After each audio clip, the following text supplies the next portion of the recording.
Good start. Awesome. Uh, Thanks everyone. Thanks everyone for joining. So today we're going to be going through the latest call for proposals. So the future of mining and energy information webinar. I'm Chris Doody. I'll be going through this slide with my colleague Jen. I'll let her introduce in a second, but I just wanted to let everyone know that this session will be recorded. So any follow-ups, this will be available on our website, but just wanted people to know that this session will obviously be recorded. If there's any questions, we ask just in the interest of time that you wait until the end for those, or feel free to put them in the chat.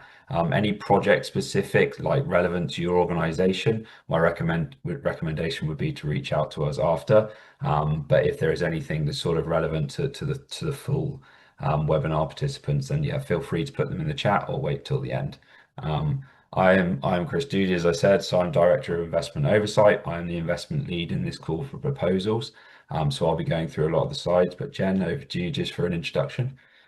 Thanks, Chris. Hi, Jen, Director of IP and Partnerships, and pleased to be here with you today. Thank you for having us. Awesome. Yeah, so I know we're joining from lots of locations across Canada, but Digital, as we're based in Vancouver, I just wanted to do our land acknowledgement. We're grateful to the people of the Musqueam, Squamish, and Tsleil-Waututh nations for sharing and stewarding these lands. So I wanted to say that one. The agenda for today, we'll be going through a little overview about Digital, the overview for the call for proposals, what it looks like, the path to a successful application, the resources and support that you might need as you're going through your application, and then a Q&A at the end.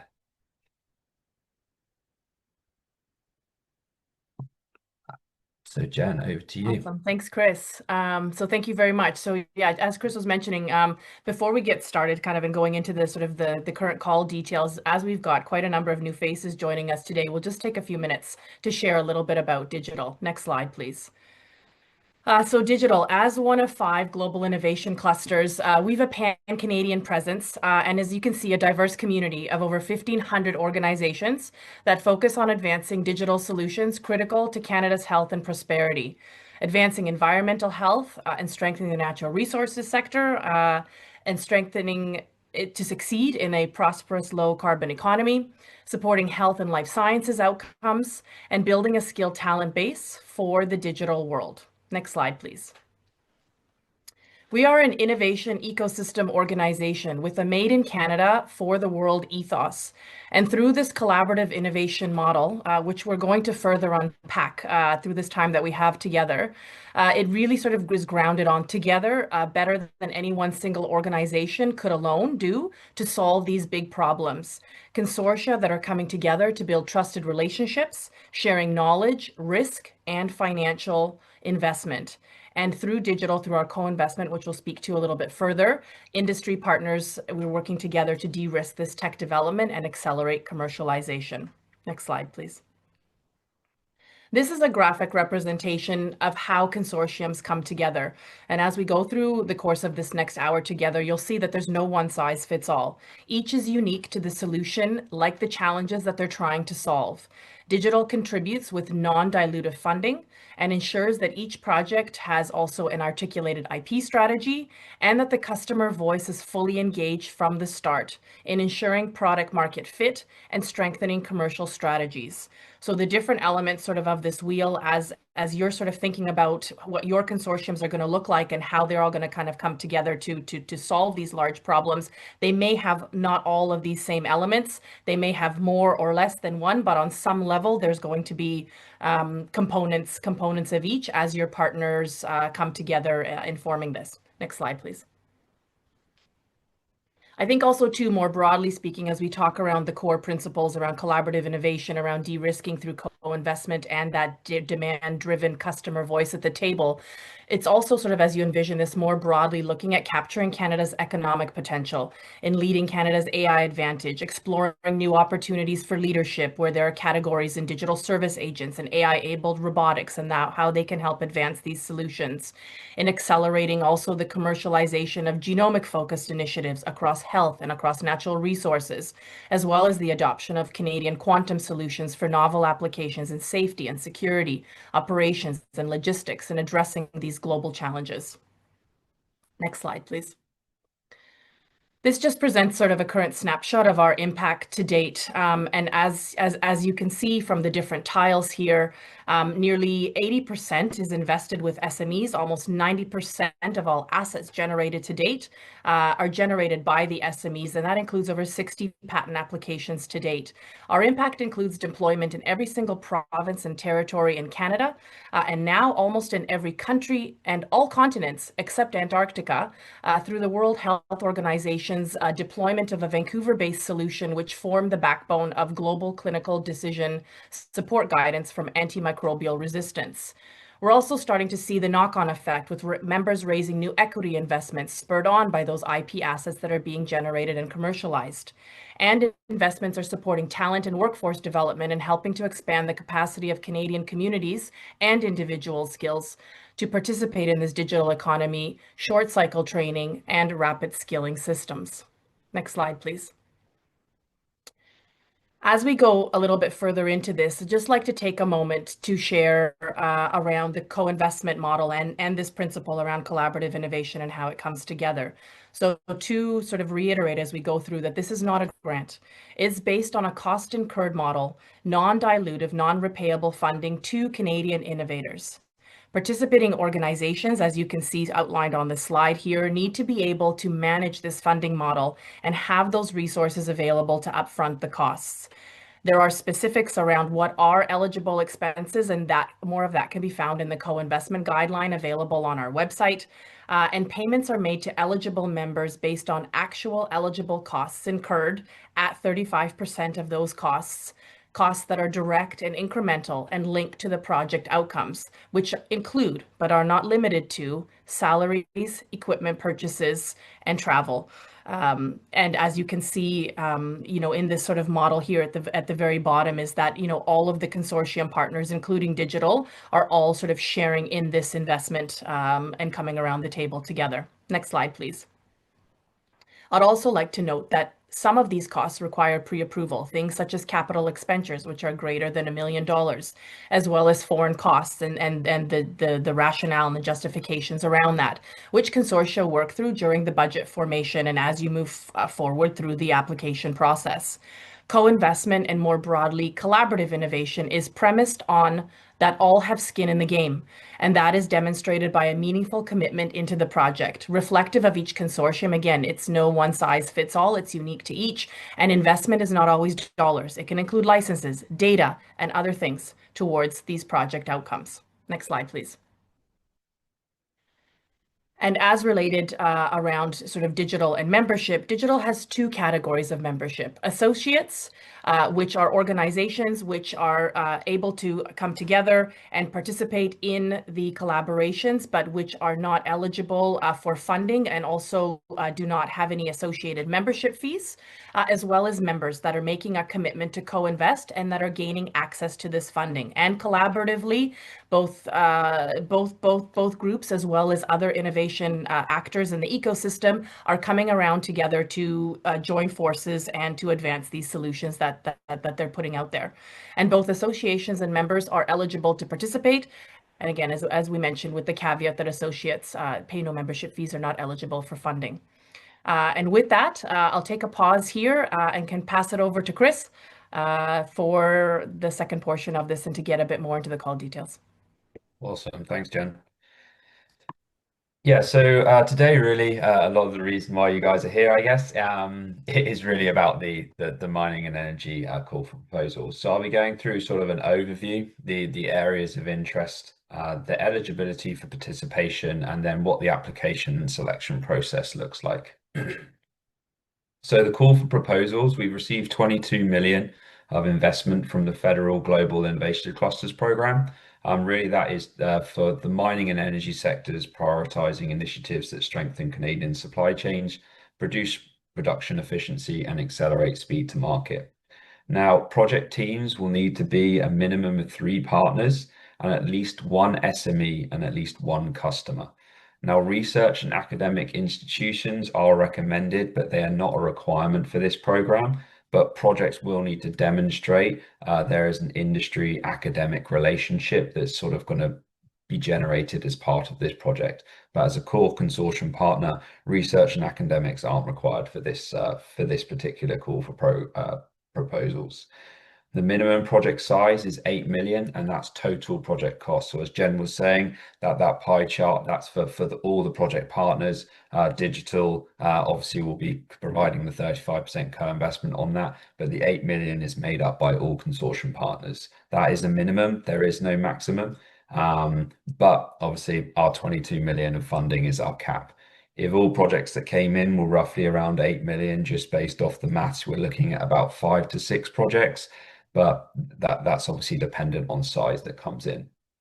Now, the project durations, they're starting from June 2025, and that was sort of an estimate timeline, but they need to be completed by December 2027. So June 2025, we obviously know is just around the corner, so that's obviously dependent. Your start date will shift according to your application, your award, but that completion date really is the one you need to have in your mind, is that December 2027.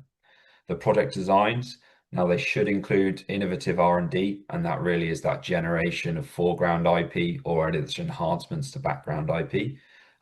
It's work related to sort of proof of value, so feasibility studies. They should deploy a validation with a customer, and there should be sort of at least one gate that confirms the technical validity and commercial viability of the full consortium. So projects should ideally include a workforce development component as well. This isn't a mandatory requirement, but we would like that to be demonstrated. Now, commercial viability of your solution should have taken place ahead of this proposal. We'll want to see that during the project, the commercial strategy sort of reach that execution stage. Now, projects we're focusing on around the TRL 6 to 9, we use the government technology readiness levels, and that can be found on Canadian website. Now, TRL 6 is really sort of that model prototypes being demonstrated in a simulated environment. And then TRL 9, that's the executed and it's ready to move into the commercial readiness levels. So really sort of executed, this is that later stage, ready to commercialize the technology by the end of the project. Now, our areas of interest for this call, I'll sort of touch on these, but these are available on our website and in our program guide. Really, there's that efficiency and sustainability piece. So that's digital technologies that increase the efficiency and resource extraction and production by creating scalable systems that support national supply chains, reduce reliance on imports, and speed up delivery of materials to market demands. There are a few sort of project sort of ideas that it may include there below, whether that's asset categorization, enhancing operational sustainability, but it really isn't limited to those. We also have advanced logistics and digitally integrated supply chains. So that's integrating digital technologies that reduce delays, lower costs, and accelerate speed to market. And this is whether it's by enhancing transparency, efficiency, and resilience of Canadian supply chains. As I said, there's some more examples. They're not limited to those, but these are some of our areas of focus. Next, we have domestic production and export readiness. That's solutions that domestic capacity for mining operations and energy production by reducing bottlenecks, shortening lead time, and strengthening local supply chains to enable faster response to market demands, both domestically and for export. And then there's that midstream capabilities to support industrial growth. So strengthening those midstreams, that's processing, refining, infrastructure, really are all that midstream support in the mining and energy sectors. So our eligibility criteria and the eligibility criteria that you will obviously need to reach to be required and progress to our full project proposal stage. You really need to aim to develop a commercial novel technology solution. as I said earlier, the 8 million minimum project cost, and it needs to be completed by December 2027. It needs to be incremental to your regular business or participating organizations. So this is particularly important. This isn't just a continuation of your current operations that you're looking to receive some funding for. This really has to sort of be an incremental project to your current business. So something that you're looking to do, a potential new project, a new proof of demonstration, whether that's you're bringing in a new pilot site. That incremental piece really needs to be sort of that needs to be hit home. It's not something that we're just going to facilitate your current operations. There have to be industry-led consortiums, so it needs to be there needs to be at least one Canadian SME and at least one organization representing a potential customer or a distribution partner. So we really need that demonstration of the commercial pathway. Now, when we say it has to be industry-led, and one Canadian SME, that can also be the same person. The industry can be that Canadian SME as the industry lead. So it's not that you need an industry to lead a Canadian SME, a potential. They can be the same organization. You'll obviously need that third project partner. But just to note, I know a lot of people ask whether it needs an additional SME, but that's not the case. There needs to outline how Indigenous communities are meaningfully involved throughout the project. Obviously, this is mining and energy. That's something that's particularly important.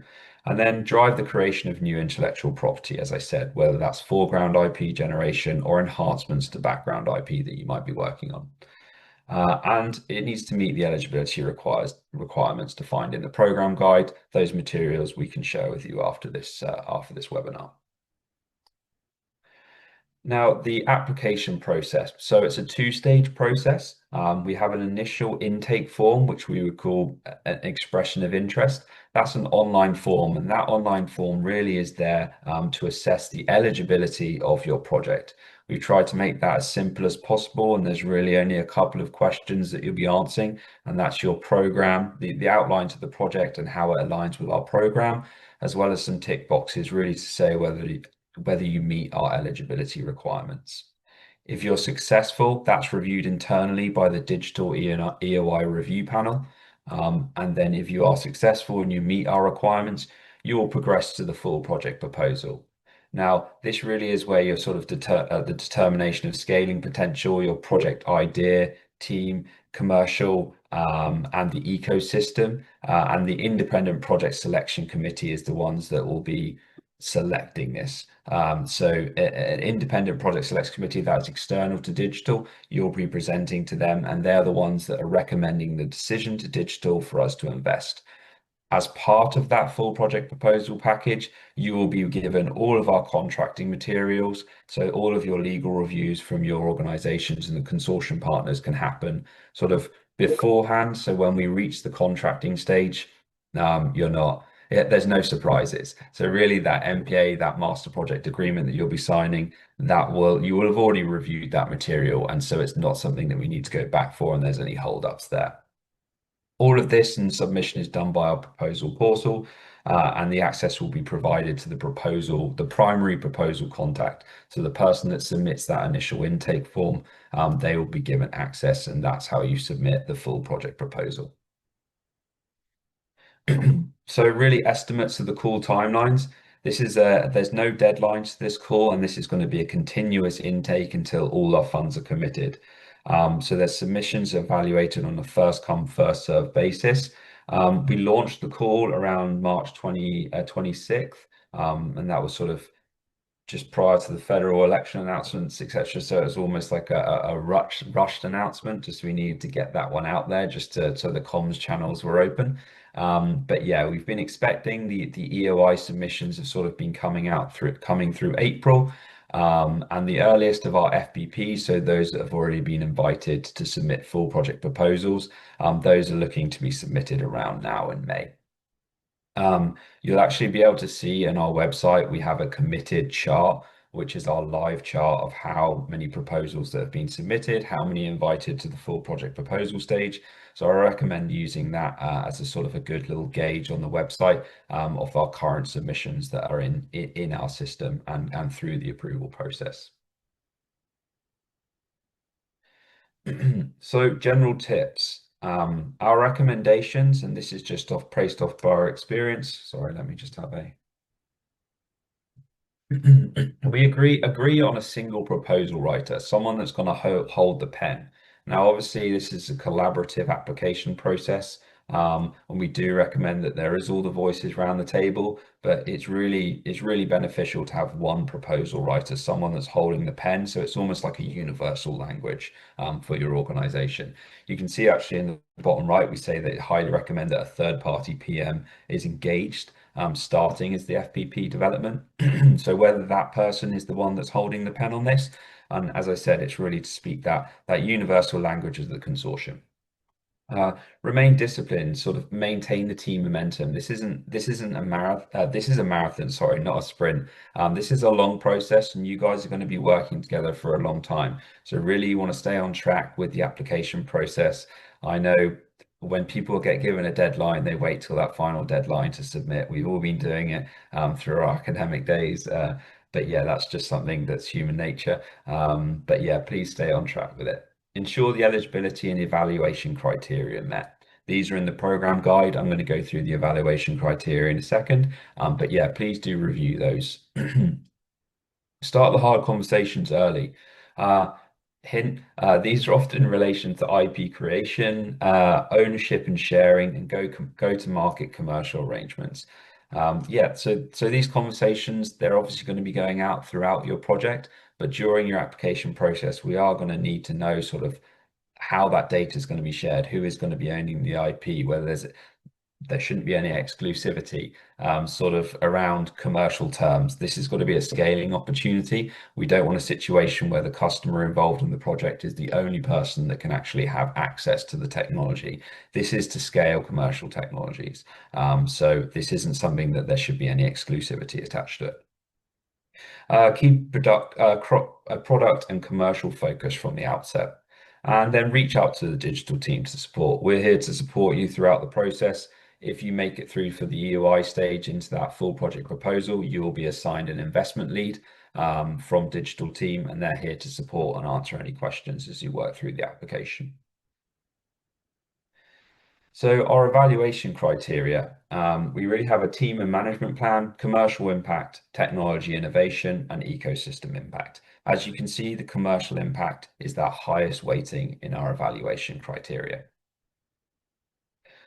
And the path to success, I'll be going through what some of these look like.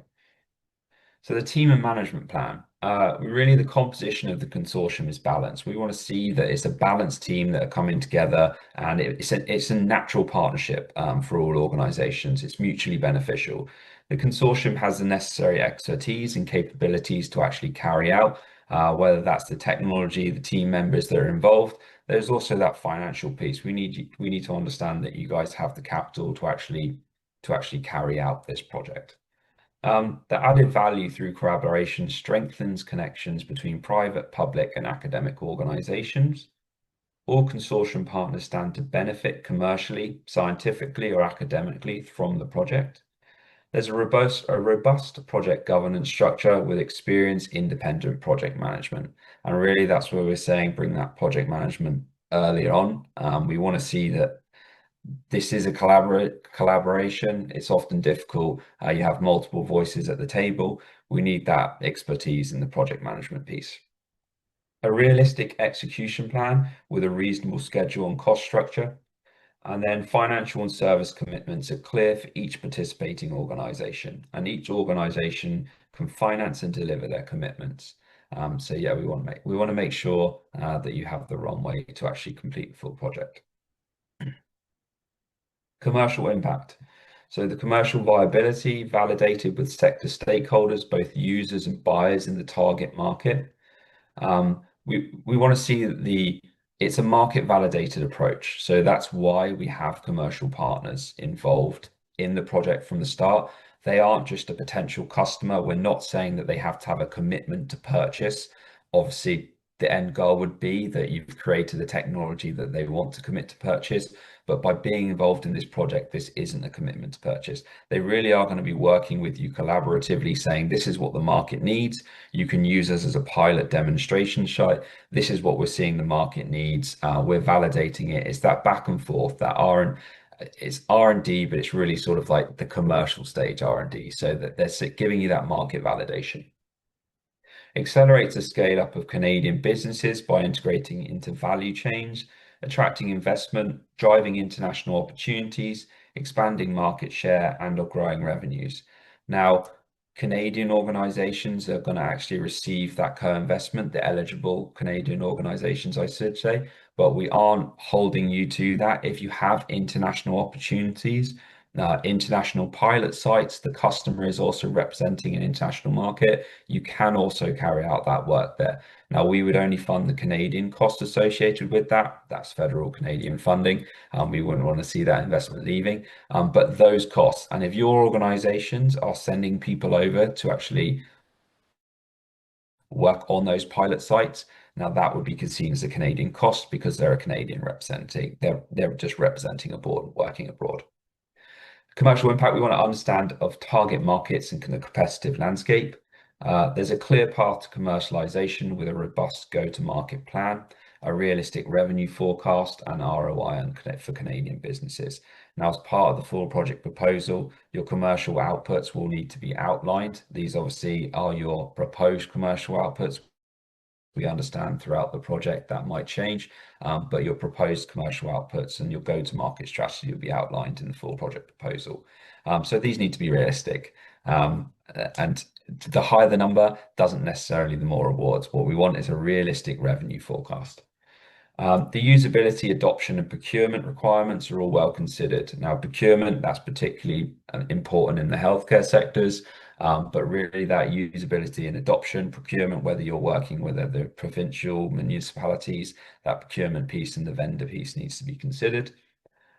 Defined commercial model with preliminary commercial terms.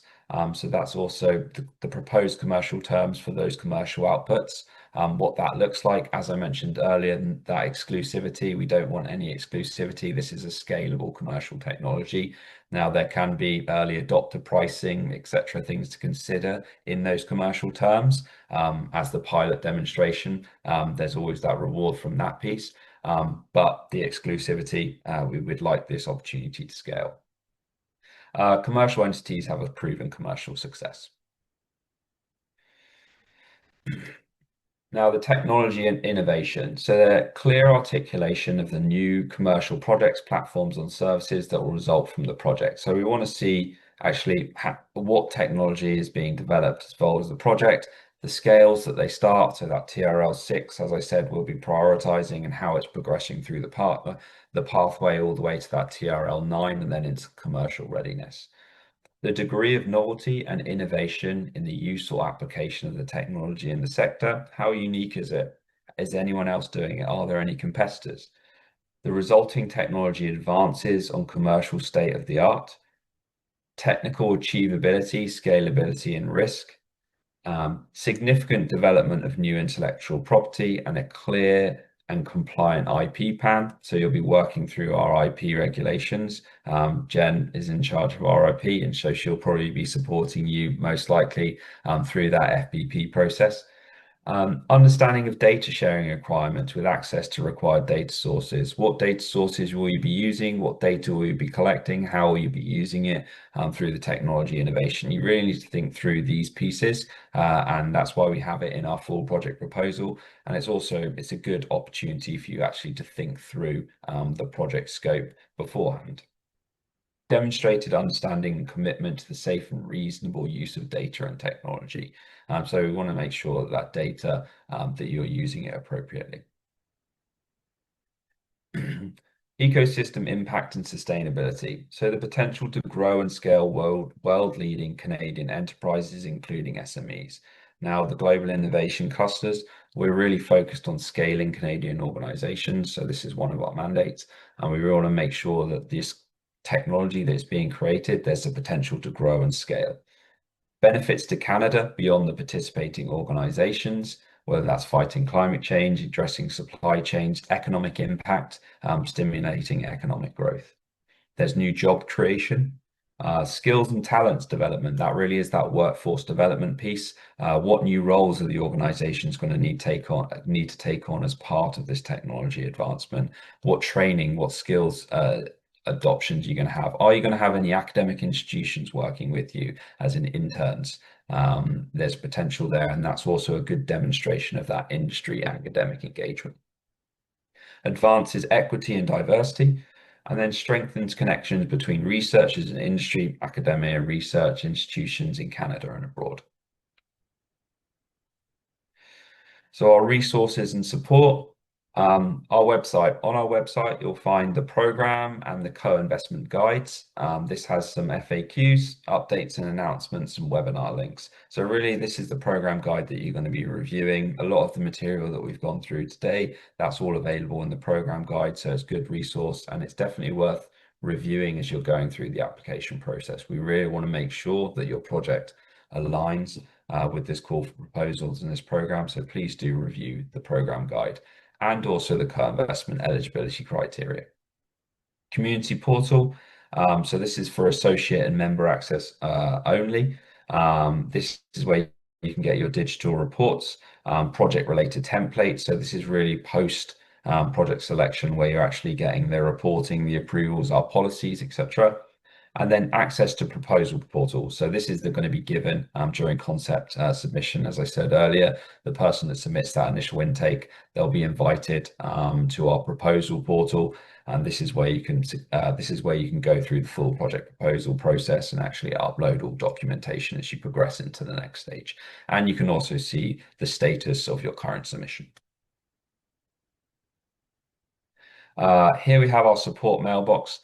So really proposal support email. And then, as I said earlier, the investment lead. So there'll be that one-to-one support. So if you progress through that initial intake and are invited to submit the full project proposal, you will be assigned an investment lead. And we're really there to help you to go through and make sure that your project matches the scope of what we're looking for. And we're putting you in the best position to go through to the PSC.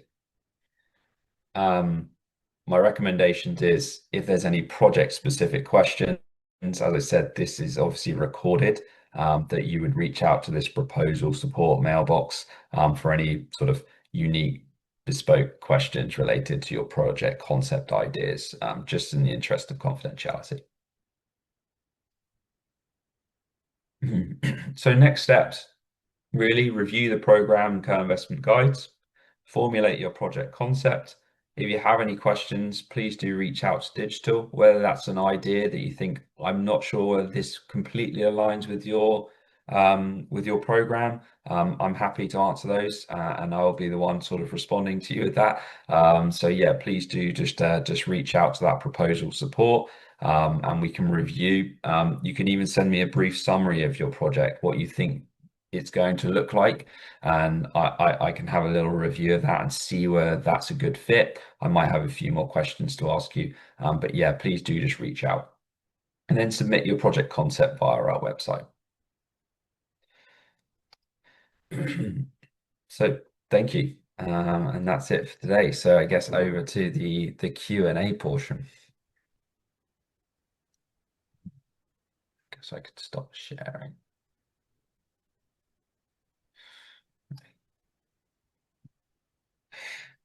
Chats. Let's see in the chat. At the moment, Chris, we don't have any questions that have come through, so we can just give folks maybe a minute or two to see if there are any that come through. Otherwise, we can just move on to ending the webinar. Thanks, Nick. You know, we realize we packed a lot of things into this session, so it might take a little bit as well for you all on the other side of this to digest and kind of think through these pieces. Exactly. Yeah, there's a lot of materials. There's a lot of material. It's a lot of moving parts. Okay, we have a question from Tom who's asking, are we sending the presentation out to everyone? So I think that's a good segue for me to just let folks know that everyone that is attending the webinar and that has registered for the webinar is going to get a follow-up email within the next couple of days that will have the webinar recording, a link to the webinar recording, have the presentation that Chris and Jen just went through, and any other resources that we believe that you folks might need coming out of this webinar. So everyone will receive that, Tom. Thank you. And then we have a question from Mark saying, can we submit EOIs without or all of the partners confirmed? Yes. So the EOI, the intake, that really what you'll be asked for is the proposed project partners. Now the caveat being to that we review those internally, usually every Tuesday, so depending on submission date. And then if your project is deemed eligible, you will be invited to submit the full project proposal. Now you have 30 days to submit that full project proposal. So in that timeline, you would obviously have to secure all the project partners. So our recommendation is that this isn't a proposed concept and you haven't actually had prior discussions with those potential consortium partners. We wouldn't want any sort of surprises from them. But yes, you can submit whilst you're trying to finalize the full consortium with proposed project partners. Thanks, Chris. We have another question that's come in from Oscar saying, we have an ongoing Horizon application within an EU consortium. Could we use digital for stacking this application? Yeah, so digital we allow stacking up to 100% of obviously using federal funding. You can't make a profit off federal funding, so we'd have that cap up to 100%. Now, with the caveat being our project, our investment dollars, we have an industry investment sort of matching requirement, which is for every $1 of federal funding, there's that 1.5 of industry investment. Now, that's across the full project. So individual consortium partners will be stacking the funding and making themselves sort of that 100%. As long as we were still seeing that there's that industry investment to meet that industry matching, then that's allowed. Now, what we would do is we might adjust our co-investment rate based on the stacking of the dollars that you're receiving from another Horizon application. But we also, that incremental piece, if that is just an application, then yes, obviously that project's not started. But if that's an existing project that's currently going on, then that wouldn't be deemed as incremental because it's sort of not a new project proposal. So yeah, if that's a project that hasn't started, you're in the application process, we do allow stacking, and the full project proposal you'd be having there's a budget template that would go out where you demonstrate what stacking dollars is being received and what other funding sources are coming in. Okay, amazing. Thanks, Chris. We don't have any further questions that have come through, so I think it's a good time for us to end here. Thank you all once again for joining our information webinar today, hosted by Digital and our wonderful directors, Chris and Jen. Thanks, you guys.